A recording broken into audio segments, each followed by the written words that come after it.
Welcome to Hello Downtown, a podcast by Downtown Sioux Falls. This is Hello Downtown, the podcast where we explore the people, the places, and the pulse of our city's core. I'm your host, Brandon Hansen, and every episode we dive into the stories shaping life in the heart of Sioux Falls. So whether you're downtown every day or just downtown at heart, let's jump in.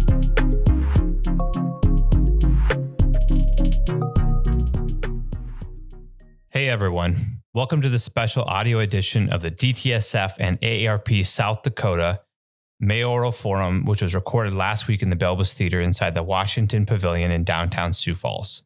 You're going to notice a few microphone issues right at the top that were taking place in the space in real time at the start of the program, but stay with it. The audio evens out quickly and the discussion is totally worth it. This forum was moderated by Jody Schwan and featured all 5 Sioux Falls mayoral candidates answering a series of questions focused on the future of Sioux Falls with a specific and special emphasis on the role and development of downtown. And stay tuned. Beginning later in April, each one of the candidates will join the podcast for individual one-on-one conversations so you can hear more about their vision in depth. DTSF is grateful to have partnered with AARP South Dakota to bring this forum to our community live and now here on our podcast, Hello Downtown.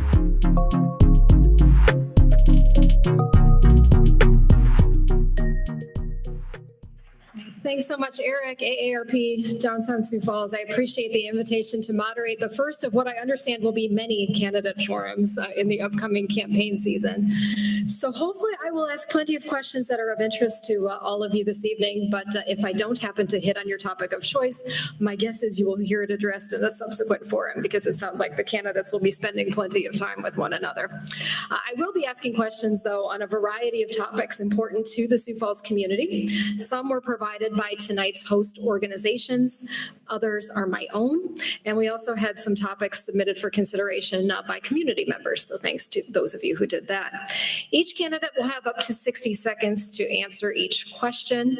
I will draw the candidate's attention to the monitors up on the balconies, and you will be able to see your response time remaining there. No time for rebuttal today, so we can get to as many topics as possible. And as you'll see, I will be rotating the starting order for each question.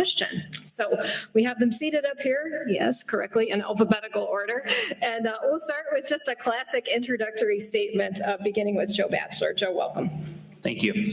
So in 1993, I was 19 years old, and I went to this meeting about the future of Sioux Falls. And we discussed big ideas like Phillips to the Falls. There's a facilitator, world-class urban designer who changed the course of my life and set me on this path to become an urban planner. And I've spent a lot of my career helping cities succeed. I have a master's in urban planning, real-world experience, and spent close to a decade leading downtown Sioux Falls through a period of remarkable growth. So I know what works when it comes to cities. Sioux Falls has a good thing going, but we are at a crossroads. Their cost of living is going up. The cost to run the city is also increasing. But we can build something even better than what we have right now. And my vision is to make Sioux Falls into the opportunity capital of the Midwest. My name is Joe Batchelor, and I'm ready to be your next mayor. Thank you, Joe. Christine Erickson. Hi, good evening, everyone. Christine Erickson. I am a mom of 3 very active boys that I get to travel around and take them to sporting events and be active in their lives. I'm also an entrepreneur.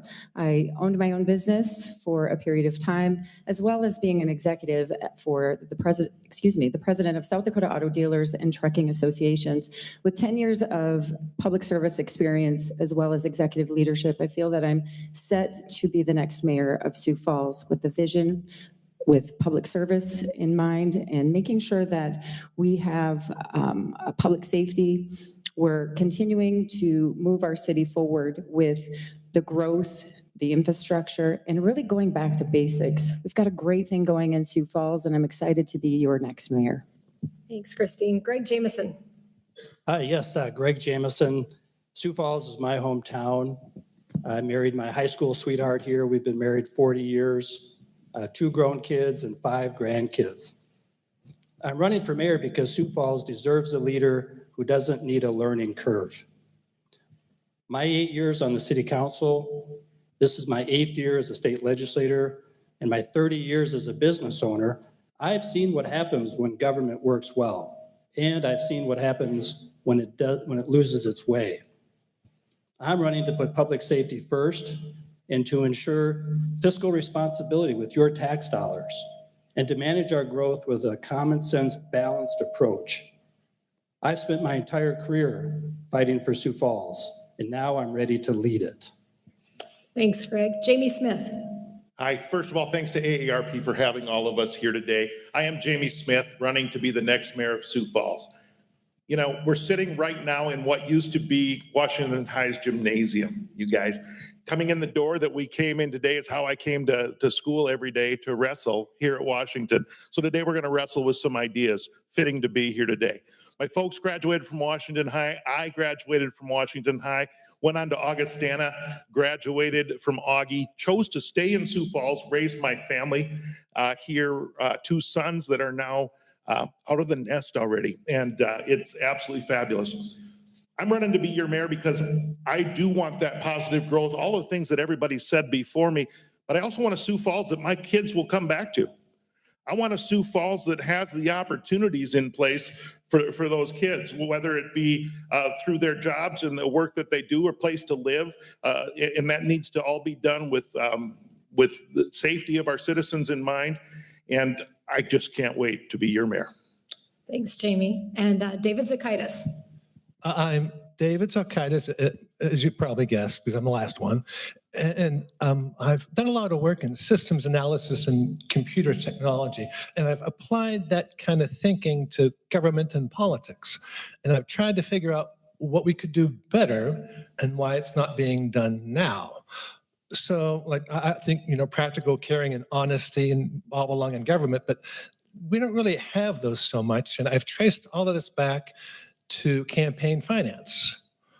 As it goes now, you can, like, if you're a rich industry, you can buy a mayor for about $200,000 in contributions. And then if you're not careful what government does, you'll get a few $100 million back in terms of secret contracts and tax subsidies. Well, I think we should change who government works for, and we need to do that by changing who pays for elections and tax, if you have funded by. I'm out of time. But you watched the monitor, so thank you. All right.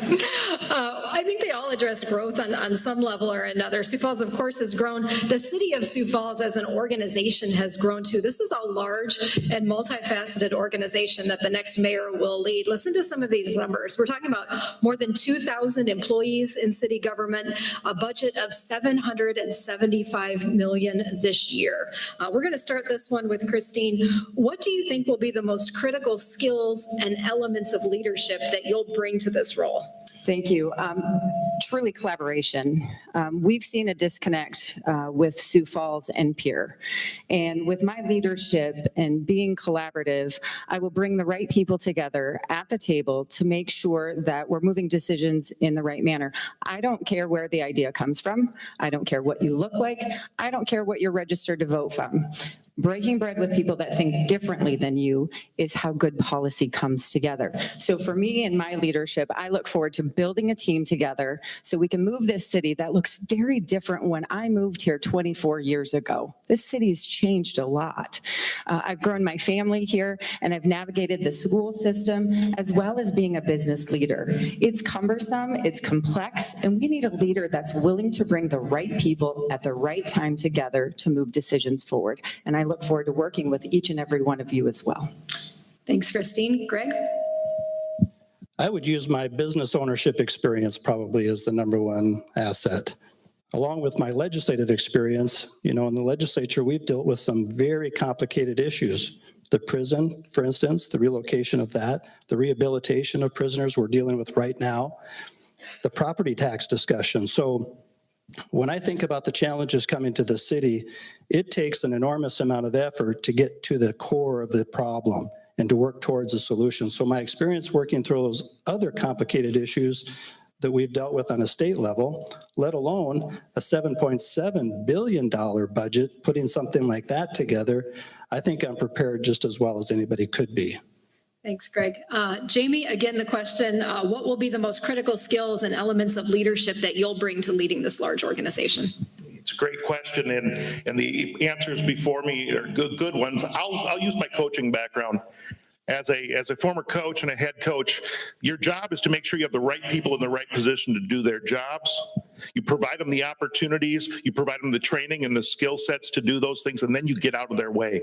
And you let great people do great things. And when they do well, you give them all the credit and all the praise.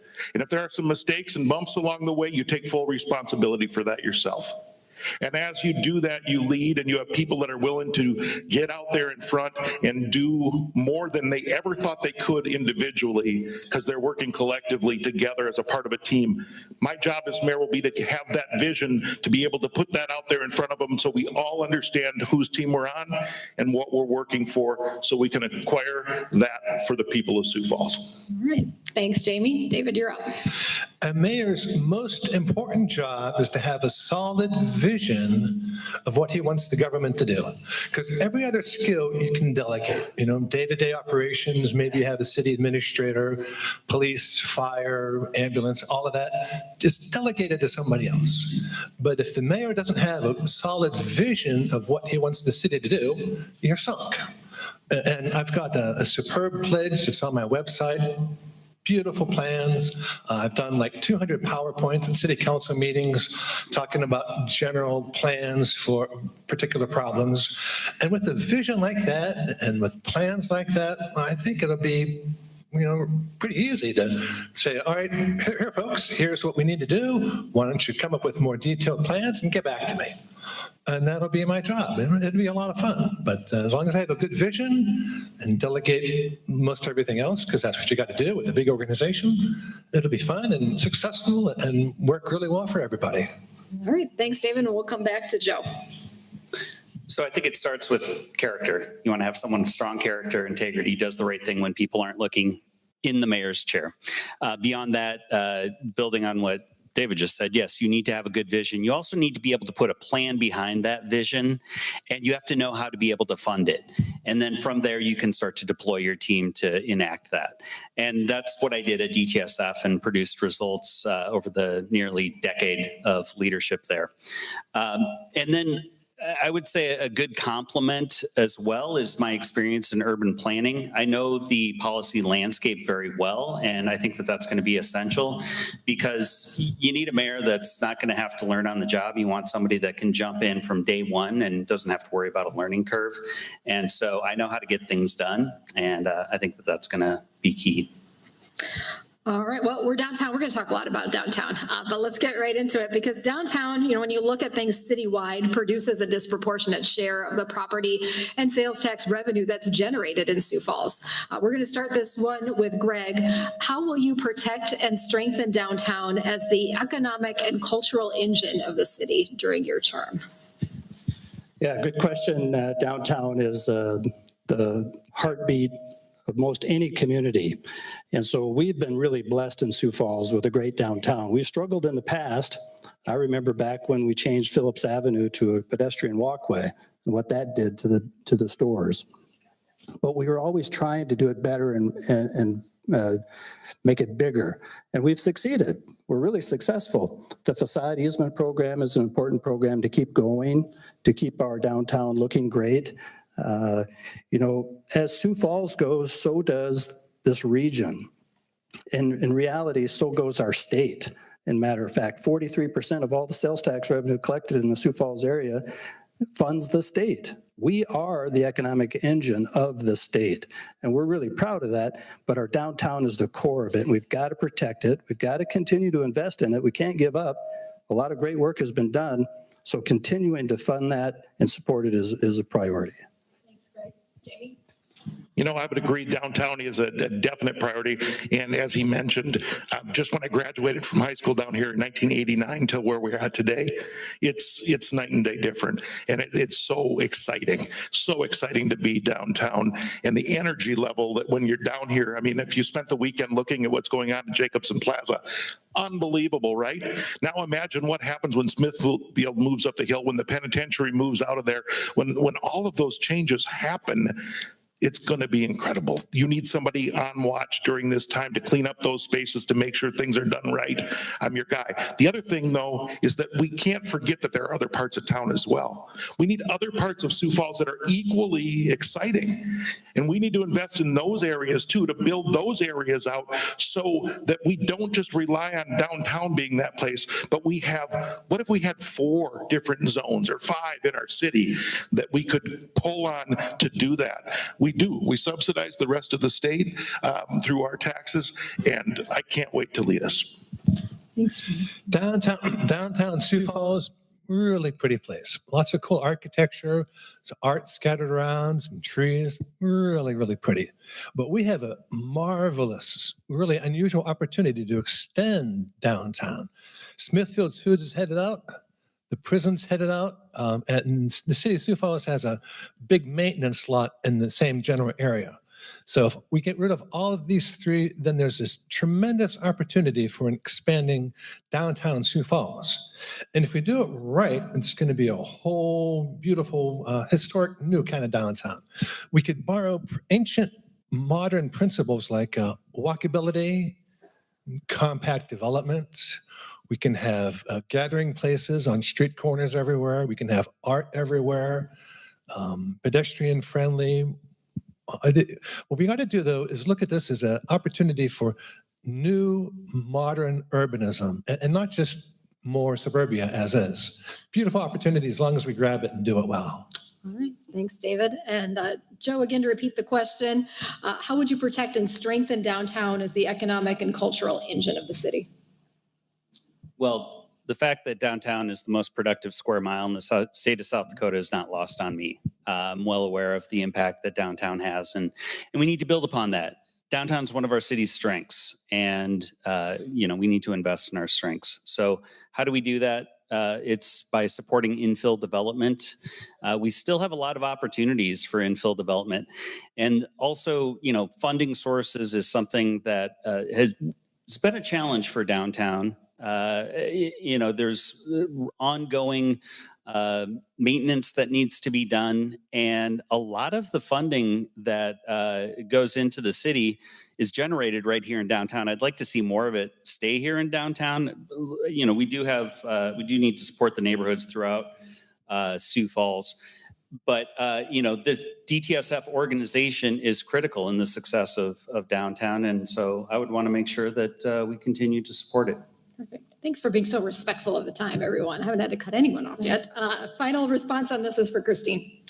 Thank you. So the downtown, it's said often, show me your downtown and I'll show you the rest of the community.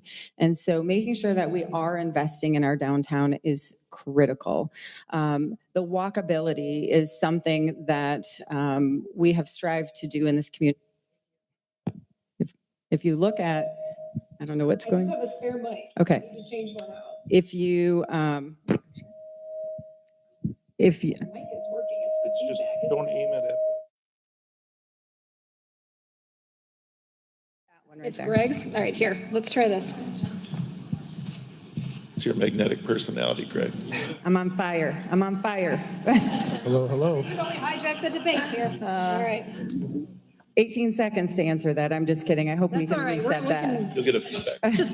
just complete your thought and we'll give you the time you need. I How's that? appreciate that. All right.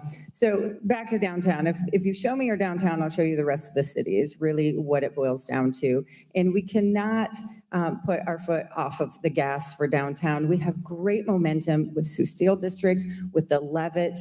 The arts community is alive and well downtown. If we continue to invest in the downtown, I believe it continues to trickle. We do have an absolute incredible opportunity with Smithfield relocating outside of just on the edge of Sioux Falls. With that also, don't forget that we have that southern part of the downtown. As you move down there, there'll be an exciting project being announced soon with that as well. That is, again, the smooth transition for the downtown. What is also critical about our downtown is making sure that we have mixed use. You need to be able to live, work, and play all downtown. So you don't always have to get in your car and leave. As we continue to grow as a community, we want to make sure that those amenities are right there where you live and make it as easy as possible for you to be there.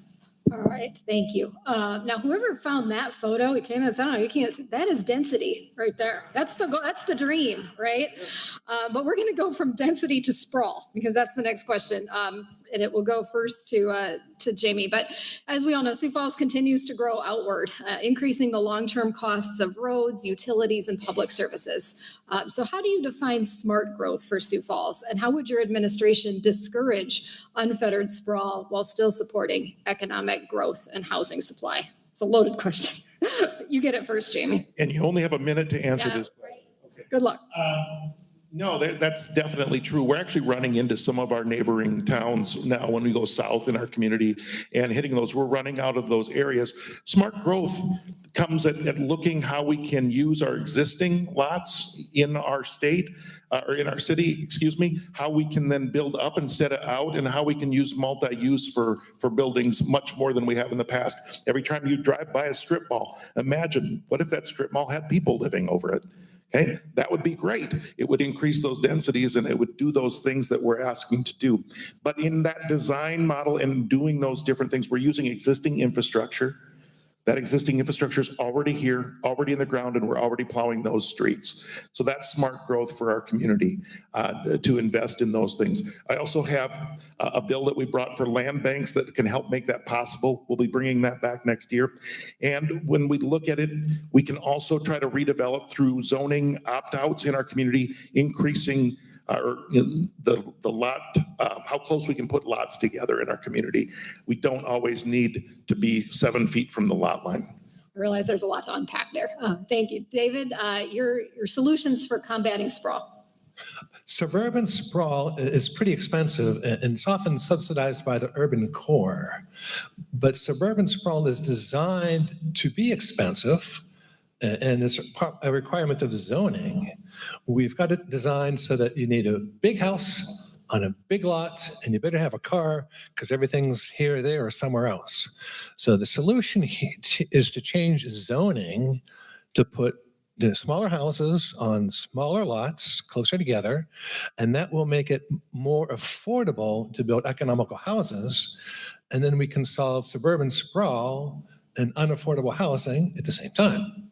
And while we're at it, we can design it so that there's a mixed uses and compact development, and then you can pretty much walk everywhere, and then that will help the obesity epidemic, and it makes public transit more practical. So there's really a whole bunch of stuff that you got to work on together by smashing stuff closer together, and then you have all these problems solved all at once. Thanks, David. Joe, your thoughts on smart growth? So smart growth has taken a balanced approach to how we evolve as a city. And, you know, when it comes to suburban sprawl, people need to understand the trade-offs. There's going to be a market for suburban development. Development follows the path of least resistance, and that's where financing is pushing development. We just have to understand the trade-offs, and it just becomes more expensive to operate the city as we grow outward. So if you care about small government, you should care about a compact city. How do we incentivize that? I think that, you know, we can do some zoning reform to make infill development easier. Smart growth is a pillar of my campaign, by the way. It's something that I know very well. There are other things that can be done that cities have done. I don't know if they would necessarily be all appropriate for Sioux Falls, but things like urban growth boundaries are something that other cities have used. But I think the one interesting tool that could really help Sioux Falls is something called transferable development rights, and that allows landowners on the exterior of the city to sell rights to develop on the interior of the city. All right, thanks, Christine. Thank you. Well, it's no secret that the suburban sprawl is very expensive. We have a great connectivity in our community right now, and we have Highway 100 that is coming around the outside of Sioux Falls. The state is gifting that to us, but what we have to keep in mind when we continue to have that sprawl, when that gift is given to us, we have to save for that. We have to save for 10 years when we have to repair that road, resurface that road. And so every time we continue to grow, it comes with an expense. So focusing on some infill development, higher density, but also recognizing the supply and demand, right? Not everybody wants to live in an apartment. People want to live in a house. I get to travel quite a bit for my current job, and I see a lot of different developments, and each of them look different. They might share walls, single family garage. In South Dakota and in Sioux Falls here, we like a 3-car garage. And so when we talk about that sprawl and we're filling up our garages, it makes it difficult to just really restrict what the everyday person wants. But we have to be mindful about that growth and the expense to it. Thank you. And Greg, you're last up on this one. Sure. Well, thank you. Is this mic working okay? I think you're okay. So, Yes. The reality of smart growth is that we need to plan for it ahead of time. Sioux Falls has done a great job of doing that.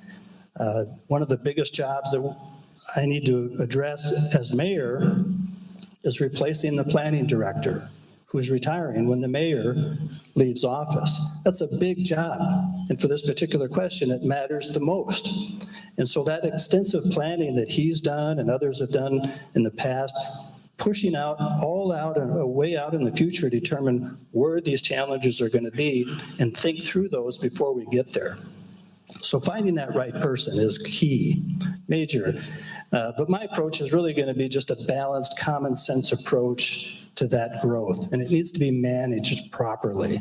Otherwise, you will see extensive areas where sewer is out there, but nobody's wanting to go there. We have to be really smart about where we invest those dollars before we push people out there. All right. So we are going to move on now to talking about some generational opportunities. These are some exciting topics. So first, no surprise probably, but with the closure of the Smithfield plant, of course, Sioux Falls has an incredibly rare chance to redevelop a large portion of land immediately adjacent to downtown.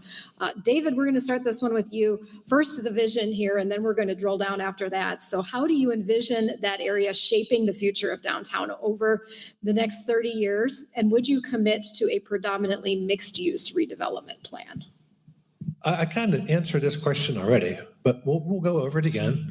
The big development area between where Smithfield used to be and the prison and the highway, Sioux Falls highway department kind of stuff. Big area. So yes, mixed use is great. Compact developments, urban meeting places, gathering zones, art everywhere, trees everywhere, edible fruit trees just for fun. Yeah, that's I think that answers everything that you wanted there. Walkability, pedestrian friendly. Since we have an opportunity to design it from scratch, we can do all of these things all at the same time. And that's what, urban planning is all about. The vision questions are the best. All right. There's all the goals, and we can all make it happen because that's what the city planning and zoning does. Yeah. All right. Joe, you're next up. Your vision, first of all, for the former Smithfield site, soon to be former Smithfield site. Well, I would treat Smithfield as the centerpiece to my vision for the city. Opportunity capital of the Midwest starts with Smithfield. And, yes, it does need to be mixed use, in my opinion, because, when we do mixed use, we can add more density. More infill development means that we expand our property tax or our tax base without having to increase our expenses too much. So what does that look like in terms of a mix of uses? Look, by my estimate, we are short on housing. This gives us an opportunity to expand housing. It gives us an opportunity to expand and diversify our economy as well. We want to grow into advanced manufacturing, distribution, logistics, cybersecurity, and so on. And this offers that opportunity to do that. So I see it really as a compact mixed-use development to seize our opportunities and address some of the issues that we're facing as a community. All right, Christine, you're up. Thank you so much. Well, first, I'd be remiss if I didn't recognize part of my job is working for South Dakota Trucking Associations.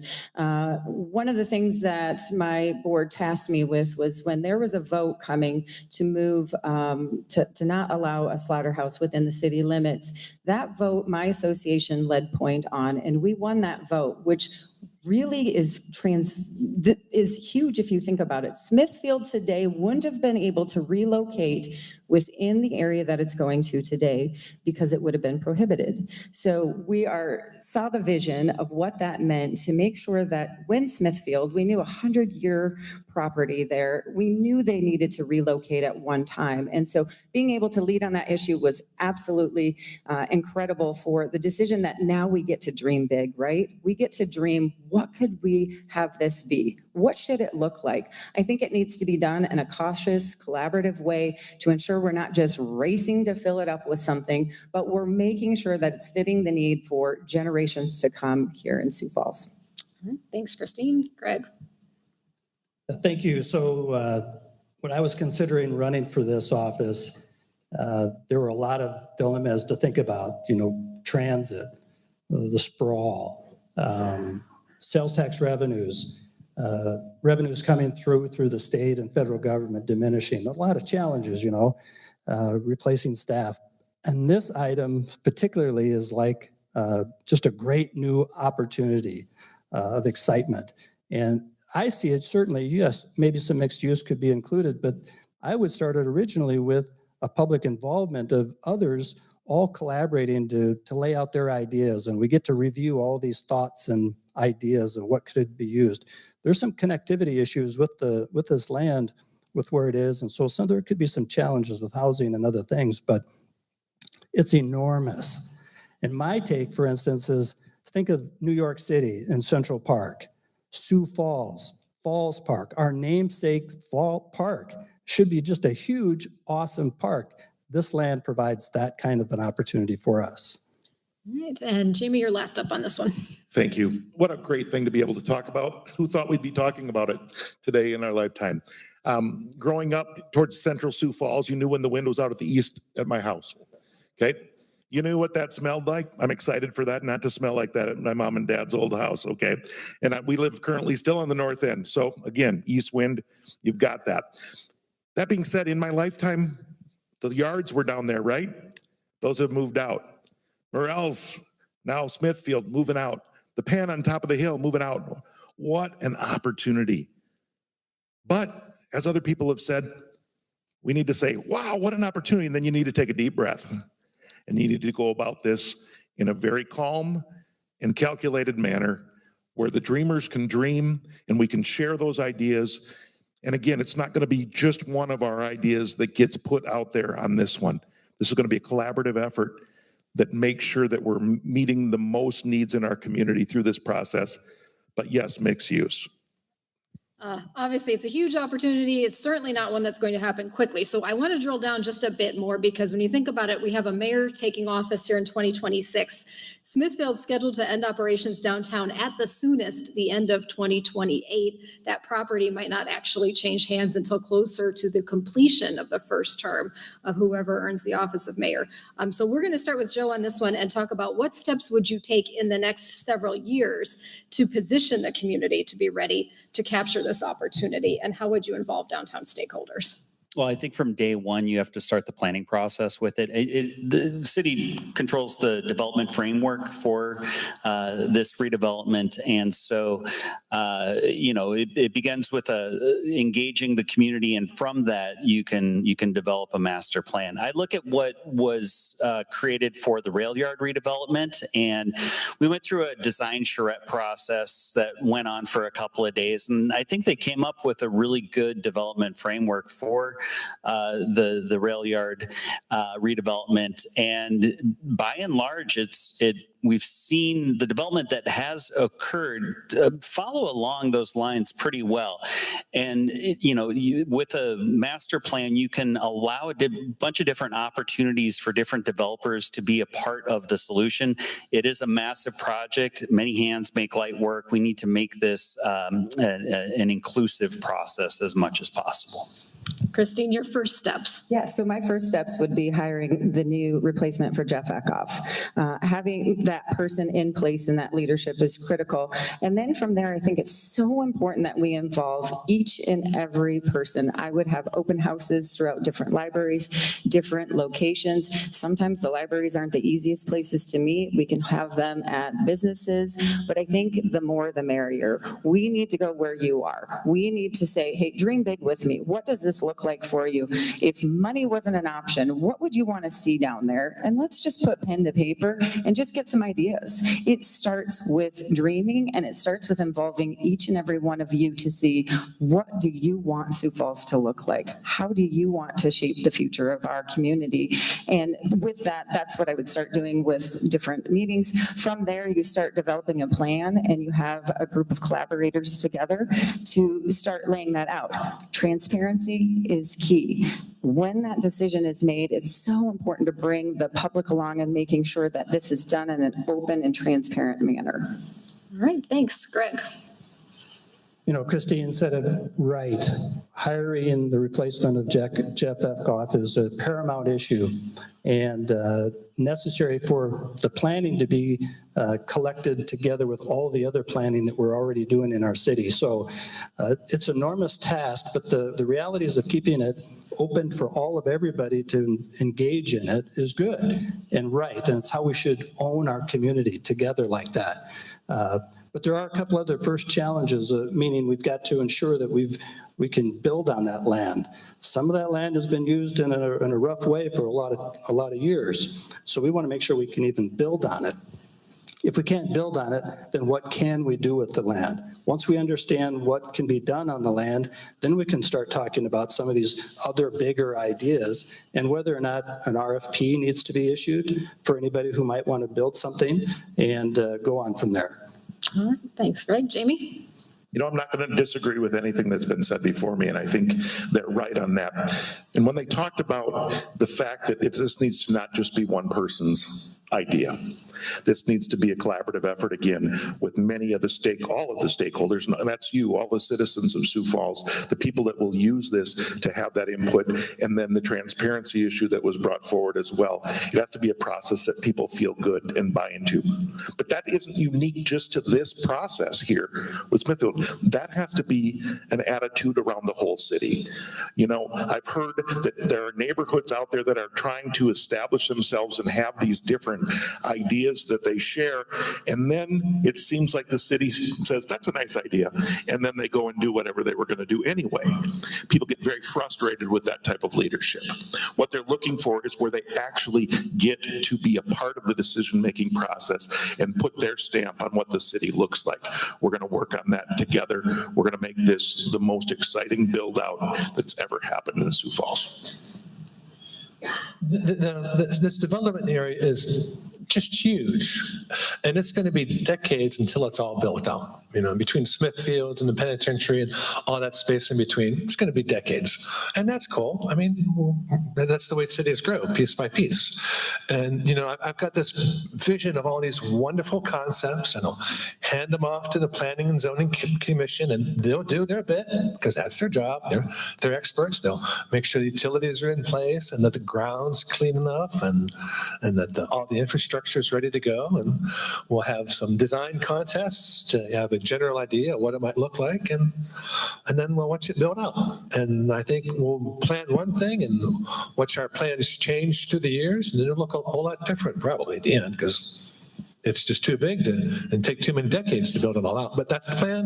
You know, we got a vision, we have people to do it, and design contests, citizen input, and, you know, it'll be really beautiful when it's all done, piece by piece. Thanks, David. We'll start the next one with Christine, and we're going to talk about the viaduct. The viaduct reconstruction, another once-in-a-century opportunity. This one will shape how people move through downtown for generations. Where do you stand on its impact on pedestrian safety, traffic flow, and downtown economic vitality? Well, viaducts are critical to the connectivity to our downtown.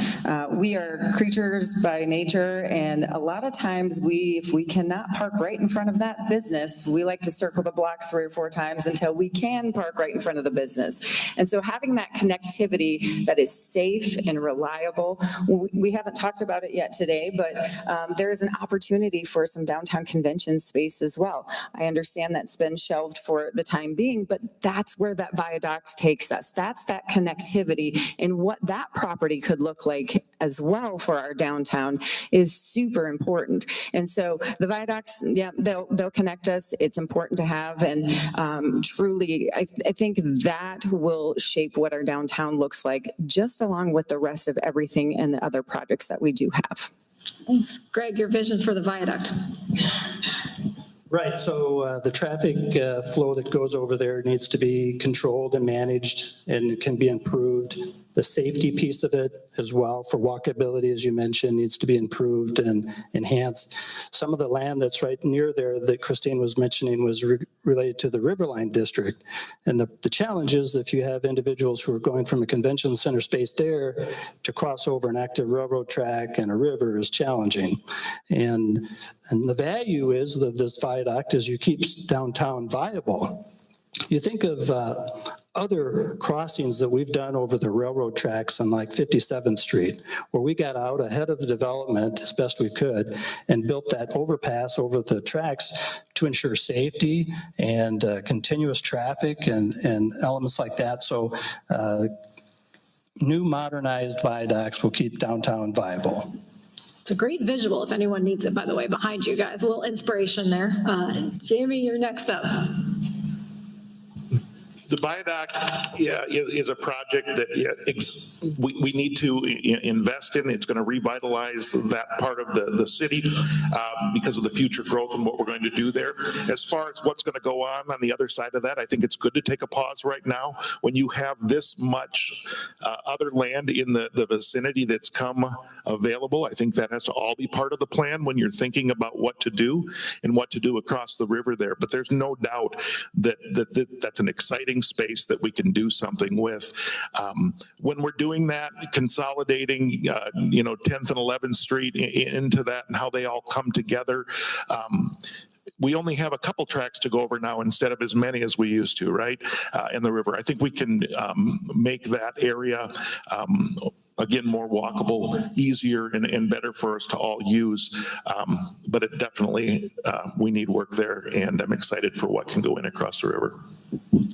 Well, I'm glad that the local government is good about figuring out when overpasses need replaced and doing it in a timely manner and not letting them crash. I was living in the Twin Cities when a major bridge over one of the rivers there crashed and wasn't good. And those kind of things should not occur because we have bridge inspectors. Well, all right, so let them do their work. And when they say it needs replaced, go and replace it. I've driven my bike over that viaduct, and it's not very comfortable. I mean, I pedal hard, but there's traffic real close. And I would hope that when we redesign the viaduct, that there's more space for pedestrians and bicycles, and that it's safer for them. And I think I would trust our city planning department to use that vision and figure out what needs to be done and put up a good plan. Thanks, David. Joe, you're last up on this one. With the viaduct, I think that, well, I should say with the Smithfield redevelopment, that opens up the opportunity to create a Rice Street to Russell connection. And if any of you were part of the engagement process with the viaduct, you probably recall some of the traffic engineers saying that connection's not going to happen. And so we have to really invest in the West 12th Street, East 10th Street connection, and that's why the viaducts are so important. The plans that they put forward were kind of a rinse and repeat, and I feel like we need to hit the pause button, reset, thoroughly engage the downtown community because I think there are some design alternatives that are not being considered, and the designs put forth thus far would not be great for walkability, would not be great for creating spin-off development. It's a huge opportunity with the viaducts, and we have to do it right. Thanks, Joe. Okay, we get to talk about another opportunity. I mean, how fortunate are we as a community? Some of you mentioned this a bit, but I want to drill down more on the River Line. The current city administration has brought forward a vision for the River Line district. Of course, that's adjacent to Nelson Park, east of downtown. That vision includes potentially a new convention center. The city does own 7 acres there. We'll start this one with Greg. What would your next steps be for that property? The next step? For next steps for the River Line district property. Right. Well, the intentional beginning was for a convention center. The challenge has been, how do you pay for a convention center? Frankly, we've already got one. And it's maybe not as big as we really want or need for our community as the size it is. But the challenge with the Riverline District is what we talked about, crossing the river and the active rail track. You got a convention full of people and they want to go down to Phillips Avenue, do some shopping in the middle of winter. That's a big ask. So the purpose of buying the land was for a public use. And so for me, in my consideration as mayor, probably redevelop that plan. I mean, the convention center in its best location is right next to Phillips Avenue somewhere. Who's got some land they want to sell, But then the city's got to pay for it. Hundreds of millions of dollars to be borrowed or invested in. That's a big ask. So I'll just leave it there. Okay, thanks, Greg. Jamie, you're up. I definitely think we need to hit a pause on what the current Riverline district look like. I think with the land that we will acquire with the Smithfield move, we have to reimagine what that looks like. And I agree too, it changes our traffic patterns. It allows us better ways to get lots of people in and out of downtown. So I think we have to look at that with the viaduct as well. That being said, that is a prime piece of property to do something incredible with. It needs to be also visioned when we're visioning what does this look like with the Smithfield. I think that's part of that same discussion. What goes here at the south end and at the north end when we're working on that plan for what we're going to do in the future. Getting the viaduct changed so that can happen, so it is walkable, is very important for safety, usability, and to make sure that people are there. I wouldn't also be opposed to getting that back perhaps to developers to put mixed use in that space and make it a vibrant part of the city. Okay. David, your thoughts on the Riverline land? I'm not really sure what I think needs to be done with the Riverline district. It kind of looked like the city was just trying to gentrify the area and take all the homeless people and kick them out and send them somewhere else and then redevelop that area. So I'm not really sure that's the best plan, especially because, $250 million for convention center. I thought we had one. So I think the thing to do is to open this up to community input to try to figure out what we really want to do with that area. And let's not forget that we're trying to displace homeless people, that there seems to be a city design against that. Remember at the Bishop Dudley House, they put up this big fence around it. And, well, what's that fence for? It's something about kicking out the homeless people. It's kind of fishy looking. So I think the thing to do is to open it up to community input and to make sure we take care of the homeless people who live in that area, and so that it's the best use for the most people. All right, thanks, David. Back to Joe. So yeah, convention center may or may not be right for that site. It is a little bit disconnected from the rest of downtown. Convention centers work really well in walkable areas. There's a deed restriction on that land that it needs to have a community benefit. There are potentially other options available. What if Whittier Middle School is there? It could be a library. I don't know. There's options available. It doesn't have to be a convention center, but for the city to be the lead on the redevelopment of it, it needs to serve the community. And it's a great bookend to the Greenway in downtown. It's also a great gateway into downtown. So I do like the fact that the city owns the land, but yes, we need to engage the community, especially the Whittier neighborhood, the businesses, the residents, everybody that is a part of the Whittier neighborhood, so that they have their voices heard in this process as well. Okay. Christine, I believe you're last up on this one. Thank you.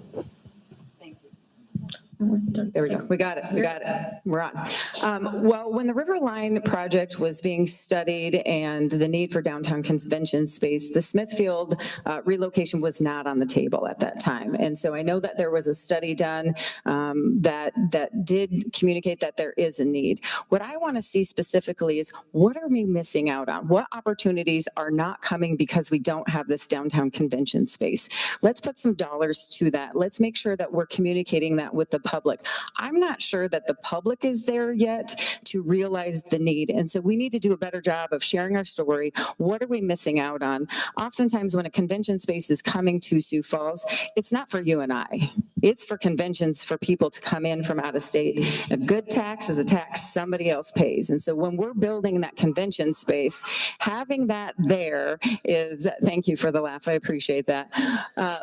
But having that space and bringing people into town, filling up for gas, eating at restaurants, staying in our hotels is critical. We just need to do a better job of showing the public that there is a need and bringing the public alongside. All right, and we're actually going to continue on that thought next and talk a little more about the visitor industry, because peer cities are investing aggressively to attract conferences, business travel, multi-day events, those things that consistently drive weekday activity. Jamie, you're up first with this one. How should Sioux Falls position downtown to compete for that economic activity, and what infrastructure or amenities are required to do so?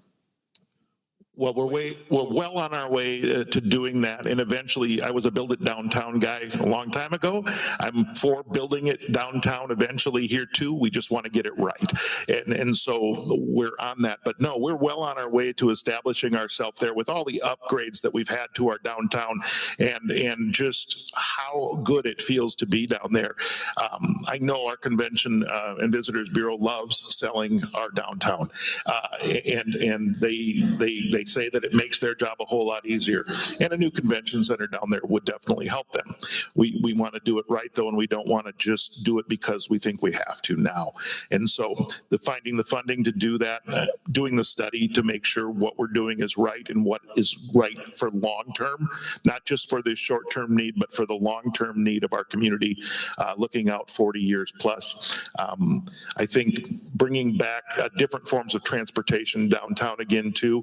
I think I know it costs a lot, but we can look at trolleys and things like that again to make sure we're moving people in an efficient manner throughout our downtown. All right, thanks, Jamie. David, your thoughts on the visitor industry? Jody, could you check your mic and repeat the question, please? You bet. Let me lean in a little bit maybe here. That'll help. So we're talking about how other cities are investing aggressively to attract conferences, multi-day events, things that drive weekday activity. How should Sioux Falls position downtown to compete for that economic activity? What infrastructure or amenities are required for that? Sioux Falls has a visitors bureau, and I think they look at these kind of questions. I think I would just rely on their expertise. And that's my answer. Okay, works for us. We'll go over to Joe then. Thoughts on what more is needed to support the visitor industry? Well, the number one activity that visitors like to do when they come to a city is to hang out where the locals hang out and shop and dine. And so what works well, what has worked well in downtown is investing in walkability. There's a lot of progress that we can still make on making downtown a more walkable place. It is the most walkable neighborhood, but there's more we can do. Mobility options as well. With Smithfield, I think eventually we are going to need a shuttle of some kind connecting the core of downtown to the Smithfield redevelopment. That's years out. I do sort of look at the convention industry with a little bit of a raised eyebrow, just because it is not as strong as it used to be prior to COVID. That industry has maybe stumbled a little bit in recent years. So I'm not necessarily all in on convention center. It needs a closer look. Okay. And Christine. Thank you. Well, I would say we need to keep doing what we're doing well. We're doing it well. With the DTSF promoting our downtown, as well as working with the Experience Sioux Falls, we are doing a great job. If any of you went to the Summit Tournament a couple weeks ago and how they had some activities downtown, bringing you in, maybe taking you to the convention space for the games, bringing you back, that collaboration with DTSF, Experience Sioux Falls, our Sioux Falls Falls Chamber, our state chamber, those partners together, collaborating together to making sure that our downtown is vibrant and well-positioned long into the future. You know, when we've had some really big concerts down at the Premier Center, sometimes they'll have the shuttles to bring you back and forth. It's just a little bit out of the way that there's not a lot to do down there unless you're going to one or two of the restaurants. And so that connectivity of working together with DTSF, Experience Sioux Falls, and the Sioux Falls Chamber is, I think, what makes us grow in that area even better. And Greg, you've got the last one on this. So I currently serve as the chair of the bid board, and that's the tax dollars that you pay when you stay at a hotel. And by far, the number one way to increase revenues for our community is to build a convention center downtown. That's our golden goose, if we could find one. The challenge is the location, the building spot. But if you get a large group of people coming to our community and then they get out and shop and spend their money, we all win. But to do it is a big challenge. It's our next big hurdle. Other amenities, I mean, we've got the Lovett, we've got Jacobson Plaza, we've got it going on. We've got Falls Park. I mean, we got it. What we need is that anchor tenant, if you will, like a convention center. And I don't know if the Smithfield site's particularly perfect for it, but there are other opportunities. But that is by far the number one option that we've seen as a way to increase the vitality of downtown and our entire city, the whole tax base. All right, we're going to talk a little policy here. As you probably know, the city of Sioux Falls, the state of South Dakota have limited options for incentivizing economic development. So we're going to start this one with David. What is your position on the use of tax increment financing, particularly for downtown projects? And do you have any other ideas for how public-private partnerships could support redevelopment? TIFs, tax increment financing.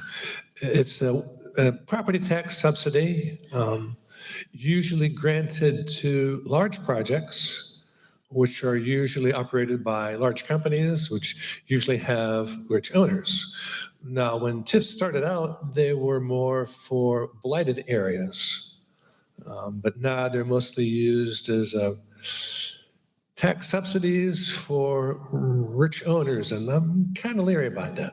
I don't think that the middle class and the poor should necessarily subsidize the rich. And people don't really talk about that very much, but it's a big issue with property tax. Hopefully, you can do things at economic levels that don't require subsidies. Like we talked about changing zoning laws so that you could build affordable housing without a subsidy. And hopefully that we can design cities so that you don't need to subsidize big projects with your property tax dollars. Joe, your thoughts on TIF and other opportunities for unique public-private partnerships? I'm in favor of the appropriate use of TIF, especially when it's to remediate environmental hazards or make a economically blighted area more vibrant. So I am pro TIF. I think that they can easily be abused in some cases, but I think Sioux Falls does a pretty good job of managing it. In terms of economic development, though, I'd like to bring some new economic tools to the toolbox, if you will. And I think one opportunity is with benefit districts. And so, say if we were to build a convention center at Smithfield, benefit district, the idea is to bond for 20-25% more than what the project costs, and use that to create low interest construction loans, not for the acquisition of land, but low interest construction loans, because we have Minneapolis construction prices and Sioux Falls rents, and this helps address that. Thanks. Christine. Thank you. So the use of TIFs can somewhat be controversial. I think they're a little misunderstood sometimes, but it needs to be accountable and measurable results. Oftentimes when the public sees, oh, we did another TIF, they just rubber stamped it and did another TIF.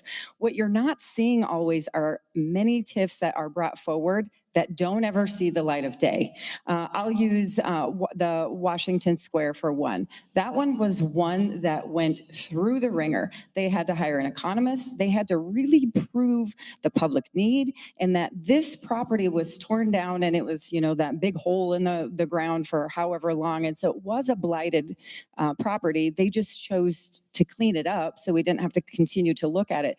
That TIF alone went through so much scrutiny. And so for me, at the appropriate time and place, I think it's really important and an important economic tool that we have. Sometimes in South Dakota, we expect, hey, it's Midwest nice, just come on into South Dakota.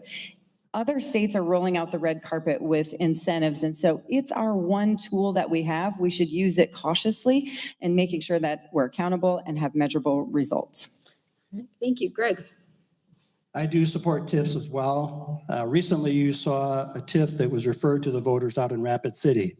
There's a good example of where the city went too far and the public corrected that measure. Sioux Falls has done a great job of managing TIFs. We really have. I was on the council with IC Vernon Brown here when we determined that those applications for TIFs needed to be going through the city council, not just the mayor, so that there was more oversight. And recently, with some of the changes in law that we've just passed, there's a third-party review and oversight of those TIFs, so we can assure that they're not willy-nilly and that they're being used effectively. But other tax incentives were sales tax abatements could be used to create some of these partnerships. And just remember, just the other day, yesterday, the mayor in his State of the City address gave us a notice of really I think it was almost $90 million of donations from individuals to help build those projects in our community. They love it was a great example back in the day, but the Jacobson Plaza is a perfect example. And there's been a ton of those. And so continuing that relationship is very important. Thank you. And Jamie. Thank you. And, this question I think comes about because of the Smithfield project and what's going on there, but also what we've done downtown with the use of TIFs. I think when used judiciously, they're an important tool to do what we do. Projects may have happened also without the TIF, but I know that they wouldn't have happened to the extent that they happened without a TIF being used. And I think that's very important to set ourselves apart from other communities and to be the best city that we can be of our size. There are other tools in the toolbox, however, that came about. Representative Jamison here next to me brought up something that counties or municipalities can opt in to a sales tax if they choose to for a specific project for a specific amount of time. Great to have that tool as well. Another thing we need to look at is land banks as well. Thanks, Jamie. We'll come back to Joe for this next one. I think if you ask citizens to name issues that are important to them, it doesn't usually take long to get to housing. So we want to talk a bit about housing, specifically what's known as middle housing. So this is things like duplexes, triplexes, things like cottage clusters to create affordable options for middle income families and older adults. Joe, how would you support that type of middle housing? Well, first of all, I think we need to explicitly put it into the zoning code. We have kind of a hybrid zoning code where I kind of equate it to a futon. Futons are bad beds and bad couches. There's some things we need to improve with the zoning.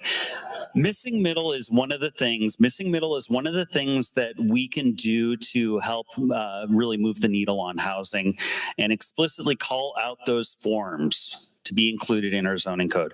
Now, beyond that, that's not enough. You need to also enhance some local financing options. One of the ideas that I think is really interesting is a community-owned bank like the Bank of North Dakota that was formed over 100 years ago to create low-interest loans for farmers. And look, we can build ADU, accessory dwelling units, granny flats, backyard cottages, whatever you want to call them, but the financing just isn't there to build those right now. And so we need to create that financial vehicle to get it done. Thanks, Christine. Thank you.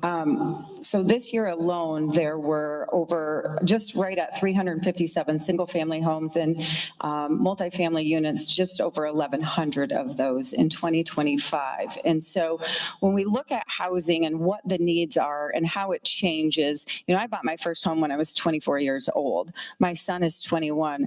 I don't think that he will be able to afford a home at the age of 24 like I did. It was a long time ago, so I'm aging myself a little bit, but that American dream is a little bit more out of reach for our kiddos in our 20s. And so making sure that we're having appropriate changes, appropriate zoning, removing some of the red tape, and then also let's make sure that we are fostering innovation. There's a new project going up on the northwest of Sioux Falls. It looks like a giant greenhouse, and to be able to build homes in a controlled environment. It snows, it's cold, people don't want to work outside. This project is innovative, and it's going to change the way that we see homes being built right here in Sioux Falls. Thanks. Greg. Right, so one of the upcoming tasks is going to be the update the Shaped Places zoning, as was mentioned. And we can add that in here at that time. But, it was talked about a little bit, the first-time home buyer piece used to be in the 20s. Now the first-time home buyer is in the 40s. It's been an enormous task to reach that first-time home buyer. And it all relates to cost. All of it, affordableness to the home is related to the cost it takes to either buy the land, develop the land, build the home or the apartments or duplex, fourplexes, whatever it might be. And so managing those expenses is a priority, but most importantly, we have to update the zoning so that we can plan for those kinds of facilities essentially, or buildings in the appropriate areas, and then people can start buying those and building those and moving it forward. Jamie, your thoughts on middle housing? First of all, 20 years in real estate, and this question is applicable back then and still applicable now. It constantly seems to be the thing. However, it has gotten much, much harder. As Christine said, it isn't the reality for folks anymore like it was for us. And my kids, I think, don't even think about perhaps even buying a house because it's just not going to be a possibility. One of the things was talked about too is the financing options and how we do that.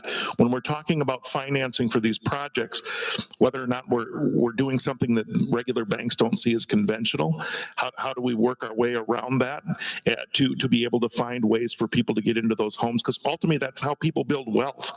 That's how people build a nest egg. That's how we've gotten to where we're at as a society, and so much of a person's net worth is in a home when they own it. We don't want to not do that for the next generation. So we have to think ahead. Now, right now we have a ton of entry-level housing sitting because the rates that they're locked into are in the twos. They're not moving up. First-time home buyers aren't moving up. We're not filling that middle gap. We're not doing those things because of finance again. That will level out eventually. People have started to get used to higher interest rates, and we'll start moving housing. All right, thank you. And David, middle housing thoughts? The lack of affordable housing is no accident. It's part of the plan. Zoning requires a lot of big houses on big lots. It's going to be expensive. It's going to drive up the market. And this is really good if you're like into construction or if you have property, because it keeps the housing market inflated. But it's really bad if you have any kids who ever want to buy a house. So if we want to build affordable housing, we have to make it economically viable. And to do that, we're going to have to change zoning. And that we need to allow middle housing and little houses and big houses to get all mixed up. We need mixed-use development. We need compact development. Backyard houses need to be legal. You need to be able to put missing middle houses next to suburban houses. So it's really got to take some major design changes in the way we build communities if we want to get affordable housing. And that's the way it works. So that's what we're going to do. Change zoning, change design, build affordable housing, build some missing middle, and change the way we build our cities. Well, we're going to shift gears now and talk a little bit about public safety, which of course directly impacts people's decisions to live and to locate businesses here downtown. We'll start this one with Christine. What additional measures would you support to build on the success of street level services that are showing to address nuisance issues and more serious crimes?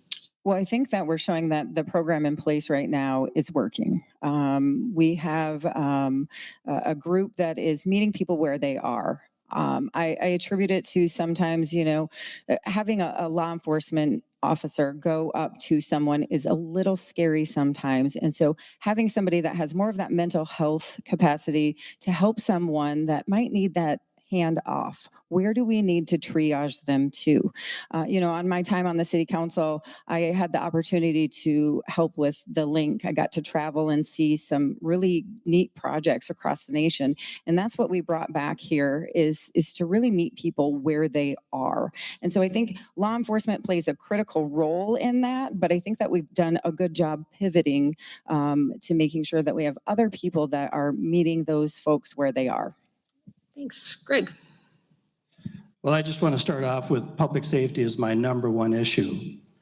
Anybody who wears a bulletproof vest to work, to protect us, to make us feel safe, deserves the complete support of our community, the resources necessary for them to have the right equipment, and the pay that they deserve. So first off, we have to, as a community, continue to support those law enforcement officers. That'll help with recruitment, retention, and all kinds of reasons there. Continuing what we've already got going is great. The link, for instance, for example, is in a funding crisis. We need to fund the link. It's one of the bigger challenges coming to the new mayor. During the legislative session, we've been working with the Attorney General's office, the governor's office, Department of Social Services, all trying to find this opioid settlement money that we have access to. And we've worked with the mayor of Sioux Falls, mayor of Rapid City. We're trying to get this money to us so that we can fortify funding for the link, which is vitally important for all of us. Thanks. Jamie. I agree with the previous two speakers. The link, so important. Public safety, so important. I think the work that Chief Toom is doing is excellent. And I think that we have projects going on right now, even that we don't officially know about, that are happening in our city to try to make Sioux Falls a safer place, which is great. I also believe that through the projects that we've been working on with the new prison and then the recidivism study, passed a bill this year that tells the DOC that they can take a person home to where they came from rather than being let out here in Sioux Falls and staying here. That's going to ultimately help Sioux Falls with some of the people in Sioux Falls and the choices those people are making. But what about the beginning, folks? What about our kids? What about providing after-school programming for our children to make sure that community centers are available and that programming through the Boys and Girls Club, YMCA, MB, etc., so kids early on in their lives make good choices and don't end up causing problems later on. Thanks, Jamie. David, your thoughts on public safety?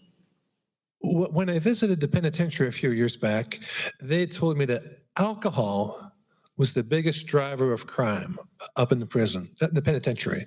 And they told me that right behind it was illegal drugs. Right? So what we're trying to do is incarcerate our way out of what should be a public health problem, and it's not working very well. We've got like the world's biggest prison system. I don't know if it's a bit number one or number three, but it's pretty high and very high incarceration rate. And it's largely due to this drug and alcohol problem. So the solution is to focus on treatment instead of incarceration. The state wants to build a $660 million high security prison. And if we could take a third of that and build treatment centers, we wouldn't need to spend the rest of it to put so many people in jail. And we don't really talk about this very much because it's too popular to think law and order, but how about being nice to people and keeping them out of prison in the first place? So that would be my focus. All right, thank you. And Joe, you're last up on this one. To clarify, are you referring to public safety specifically downtown? So it's public safety specifically downtown, and particularly the street level services that have been shown to be effective. Yeah, so, the first 7.5 years of my tenure at DTSF, I saw an issue where there was a gap. There really wasn't that street level service. And I spent that 7 years just trying to build buy-in and get people on board with renewing the business improvement district's methodology for assessments. that allowed us to champion the ambassador program. And I think everybody would agree that the ambassador program has been wildly successful. A lot of times they are the first point of contact for people that may be experiencing homelessness. And now we have that complemented with Urban Indian Health and their outreach efforts. I think we can even go a step further and provide more supporting staff with the police force, with community resource officers, community health workers to go out and to address some of those mental health issues that we see people experiencing on the sidewalks. So we have done good work. I think there's more to do. All right, thank you. We'll now move on to safety overlapping with walkability. It certainly does. Pedestrian deaths, serious injuries remain a concern in Sioux Falls, including recent fatal crashes and hit and runs. This one will start with Greg. What specific measurable goal will you commit to for reducing pedestrian deaths and serious injuries during your term, and how will you report your progress to the public? Nice loaded question. Let's see if I can unfold it all of that. Well, clearly we've got to make intersections and sidewalks wider, better light. I guess as a measuring example, I guess you've got incidences today that you could use as a benchmark, and going forward with changes made then, have we improved that or have we wrecked it? My take and my guess is that we can do a lot better. The challenge is we've got a lot of older spaces that are limited, and it's a challenge to find enough space and access and so that it's all safe. Those bump outs that we've done has been an attempt to slow traffic down and help mediate the issue. But measuring the results is going to take some time, but the effort really just has to continue to make all of those walkable spaces better and just not quit on it. Mm-hmm. Jamie, your thoughts on a measurable goal as it relates to walkability? Well, as we do with traffic and cars, we keep counts. We keep counts on where the accidents are, where things have happened, and where the frequent problems are. The problem with doing that is that the only way you get those numbers is for something bad to happen to somebody. And so we don't want to rely only on those numbers. You have to be proactive about it and get out there. I do agree the bump outs have been a success, moving the outdoor dining that we've done downtown and pushing those sidewalks, changing 3 lanes of traffic to 2 lanes of traffic in certain spots with the diagonal parking. All of those things have been done to help us be safer in those downtown spaces and to increase our living space in those areas as well for those downtown businesses, which has been fabulous and creates an energy downtown that I think we all enjoy and the people coming here thrive on. But yeah, it's making sure we know where the things are happening, what's happening, and then fixing the problem when we know they exist. David, your thoughts on walkability? Walkability, pedestrian-friendly, car-centric. There's a lot of things that we kind of tackle all at the same time. When you can make your new construction more compact, then you can have some space for cars in one spot and a barrier and then pedestrians in another spot. To have things be truly walkable, you need to get cars off to the side. Because if you just have a strip and then a big road and then right next to it a sidewalk or a bikeway, nobody wants to use that bikeway. There's a similar situation like that on Russell Street. 3 lanes of busy traffic and then a painted white lane for bikes. And I don't like riding my bike up there. It looks too suicidal. Really, if cars zipping by me at 45, I don't want to ride 15 on my bike. It's not safe. So you got to redesign the city to make it safer. It's hard to do that because it's expensive, but we need to do it anyway because pedestrians and bicycles are important. Thanks, David. Back to Joe. I think there's not many advocates out there, bigger advocates for walkability than myself, have demonstrated some great results. Partnering with AARP, doing some tactical urbanism to create painted bump outs. One of them was made into a permanent bump out between on East 8th Street by 8th and Railroad Center. So I know how to deliver results on this. Look, a lot of cities have adopted a Vision Zero approach. There's been some success with that. That just means 0 deaths, 0 pedestrian deaths. And ultimately, you asked about metrics. is, I think that's the metric. What is the life worth? I think that, we need to look at it through that lens. And we have done some things to advance walkability and pedestrian safety. We have a complete streets policy. I think that can be made a little bit more robust. One of the things that I want to do, though, is introduce a crash analysis studio so that when we do see a pedestrian death, we are looking at what the design flaws are with that intersection and then introduce tactical urbanism to improve upon the pedestrian safety for that site. Thank you. And Christine's last up on this one. So, of course, all of the things that were said before certainly make sense, but I think that we need to really reach out to the neighbor associations close to there. If you look at 14th Street, that has been the most problematic street.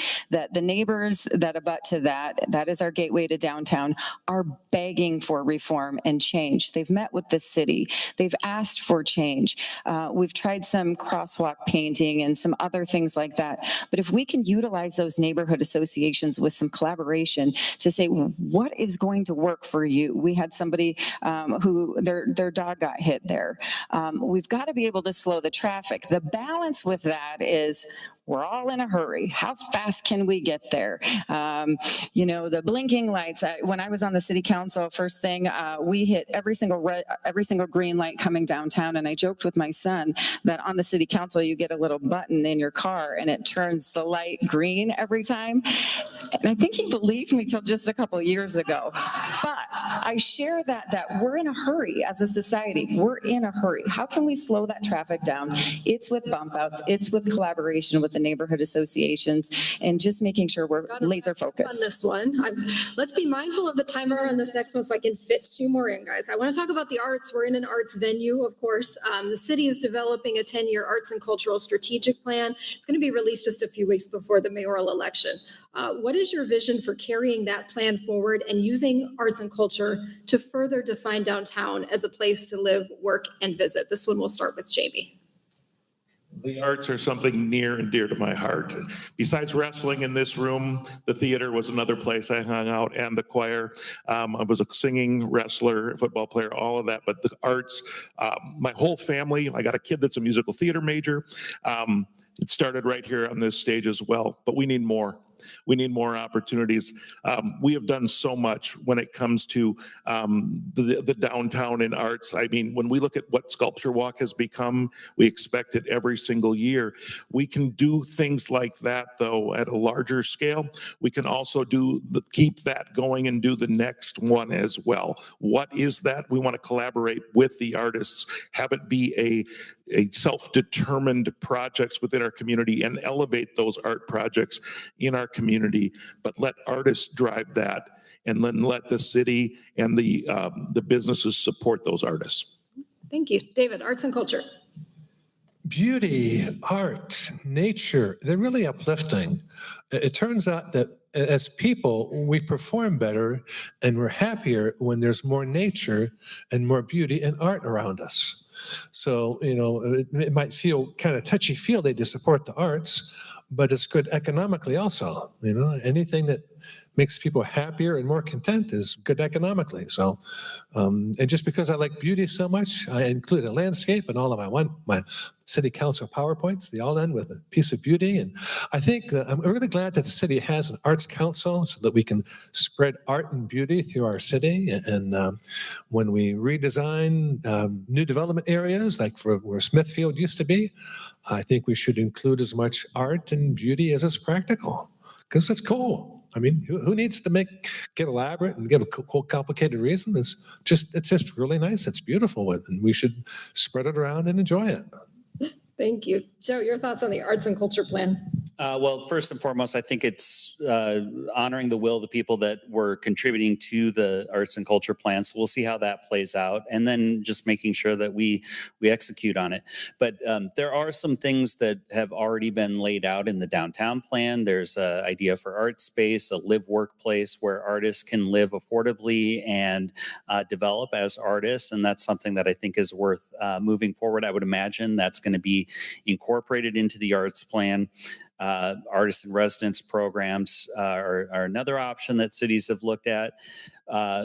But I think that there's a great opportunity to create a mural program for downtown, and, something specific to downtown like that. We've got a lot of blank walls that would be absolutely beautiful with some murals on them. And I think that'd be a fun idea to explore. All right, Christine, your thoughts on the arts and culture plan? Because I used 18 seconds too long, I'll be brief on this one. I'm excited to see the plan that is coming forward. I think that plan is what will guide us and what we'll need to invest in. Arts and culture goes hand in hand with downtown. It is very clear that those two just go hand in hand. And so I'm looking forward to seeing that plan, seeing what's forward with it, and see how we can continue to incorporate that in downtown Sioux Falls. Right. Greg, you've got the final one here. Thank you. So I'm looking forward to the plan as well. I'm kind of like the opposite of Jamie. Jamie's into that arts and culture stuff, and I'm into pavement and asphalt. And so, I mean, the reality is it's just not my wheelhouse as well as it is others. But the reality is that rounds out our community completely. We need that piece. I know that, and I don't even color very well.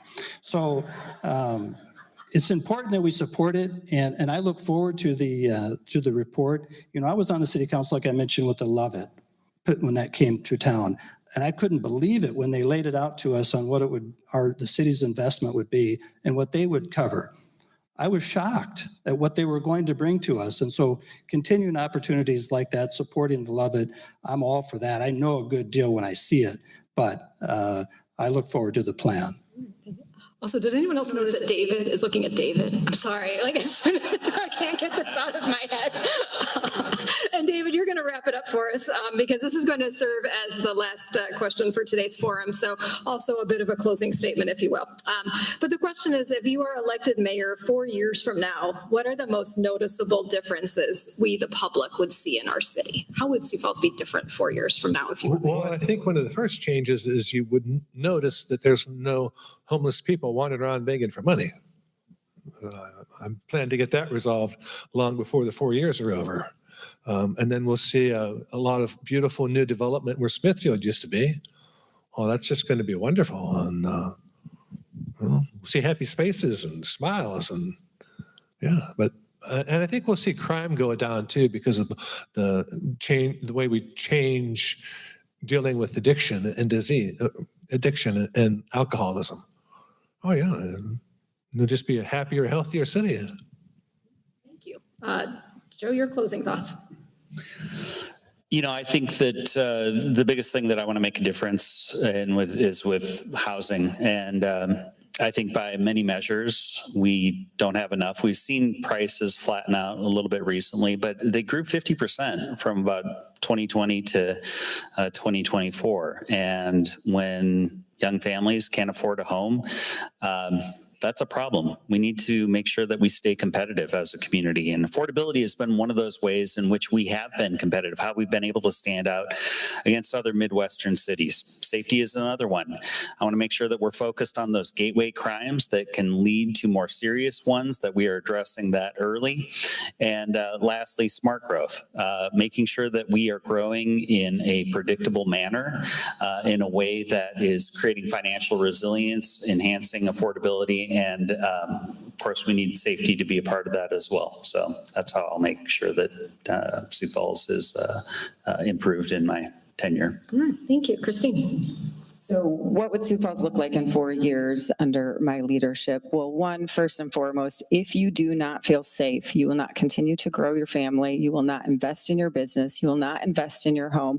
It is absolutely the most basic function of our city that we can do to make you feel safe. We've seen our crime rates statistically come down, which we should be proud of, but we should never stop trying to make them come down. Oftentimes, if we're not proactive, little things matter. Little things become big things. And so we have to continue to make sure we're focused on public safety in our community. The other thing is I recently sat down with several law enforcement officers. They need some change in peer. They need some help. there are some things going on in this community that we need to make sure that we're collaborating with our Attorney General, our governor, and making sure that they have all the resources they need, as well as the changes that the dangerous ones are not getting out. Thank you. Greg, your closing thoughts. Well, first off, thank you for coming tonight and listening to us blabber on about all these topics. It's a good expression of who we are and what we're up to in this race. Myself, I'm as proud as I can be to be running for mayor. I'm as proud as I can be for Sioux Falls. I grew up here. I saw Sioux Falls when it was Mayberry, and to the powerhouse that it's become for this whole region and for our state. It's really a prideful moment when I come home from Pierre at night and I see the glow of this city. It's just really proud of that. For me, in 4 years, I hope that there's a low level of crime. I'm making public safety my number one issue. Nothing else matters without that. Nothing. And so I hope you see low crime numbers. I hope you see that neighborhoods feel safe across our city, not just in parts of it. And I hope you also see that the tax dollars that you're spending are being spent responsible with accountability and transparency.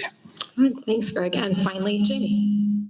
Well, again, I want to thank you for being here and being informed citizens, coming to learn about who you're going to elect as your next mayor. It's super important. These are the biggest decisions you can make, and I'm glad you're here. People need to vote.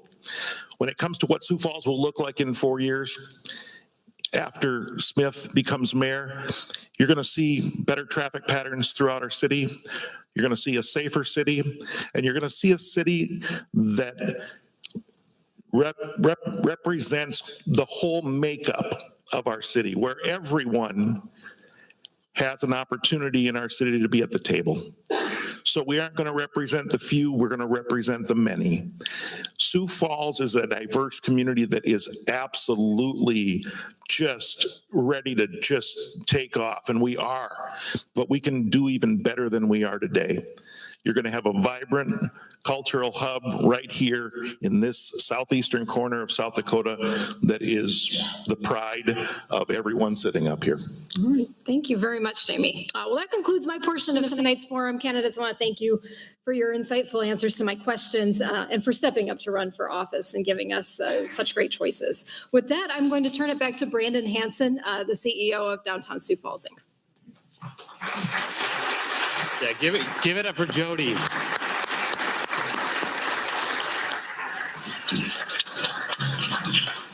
Thank you, Jody. Thank you, candidates. Thank you, everyone in the audience, for showing up tonight and engaging. It is difficult to get people to come out for events like this, and so it's just incredible to see a packed house with people who care about a conversation about the future of our city. At DTSF, our mission is to drive foot traffic to downtown through activation, advocacy, marketing, and stewardship, all in order to fuel the entire city's growth. We're very passionate about the city of Sioux Falls, and we're beyond proud to serve as the voice of downtown and to lead work that strengthens not only our district, but the city and the region that we serve. Downtown is really more than a place. It's an engine. It drives our economy. It fuels our culture. It shapes how people experience the city, and that's why we're all here tonight, because the decisions made in this election will directly impact the future of downtown and, in turn, our community. Downtown is the most productive real estate in Sioux Falls. It generates upwards of 30% of the city's tax base, supporting services and quality of life across our entire community. So when downtown succeeds, Sioux Falls succeeds, period. So as you leave tonight, we encourage you to stay engaged. It's not just about tonight. Make your voice heard in this election. We got a few dates coming up on the screen here. Absentee voting begins April 17. The deadline to register to vote is May 18. And then election day, of course, is Tuesday, June 2nd. Please vote. Encourage your family, friends to vote. And before you head home, stop into one of the downtown restaurants and bars that are still open. Support the places that make this place so special. And thank you again for being here. Have a great night.